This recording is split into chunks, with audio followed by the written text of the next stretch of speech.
I got on the bus and I thought, oh, I'm the only guy that has a seatbelt. This is wrong. A BC bus driver says despite being cautious on the road, he fears for the safety of his young passengers. That's because his bus, like many others, doesn't have seatbelts. It's why he's launched an online petition calling on the federal transport minister to make it mandatory to have seatbelts in all school buses across the country. It's already picked up more than 80,000 signatures. I have all ages, and they're an awesome bunch, and I don't want to see them get hurt when they don't have to.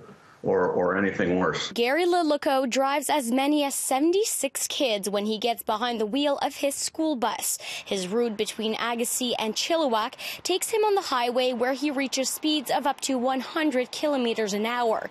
It's there, he says, he worries the most because at times his kindergarten kids will get up and walk around. They come up to the bus and they want to ask me a question or tell me something, and they're 5 years old, so they don't understand, of course. They don't understand the concept of an accident or getting hurt. So you got to kind of shush them back into their seat and, reinforce that, no, you got to stay in your seat. And that's a quick distraction, especially when you're on the highway.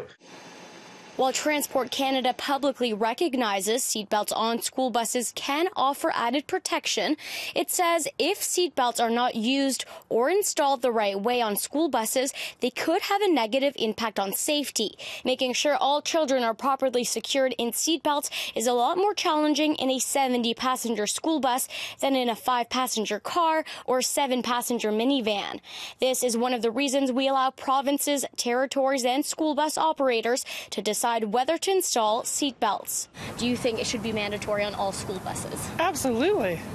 For sure. I mean, why wouldn't you want to protect children of all things? Well, I think if they're mandatory in cars and that makes a difference and saves lives, why wouldn't you have them be mandatory in school buses and have the same result? Oh, I support it because, after the Humboldt thing, that was so tragic. Lilico says retrofitting a single bus with seat belts can cost as much as $15,000 and thinks that might also be a factor why governments haven't made a move on this. My kids at the school, once they found out I was doing this, they asked me every day, we got our seatbelts yet?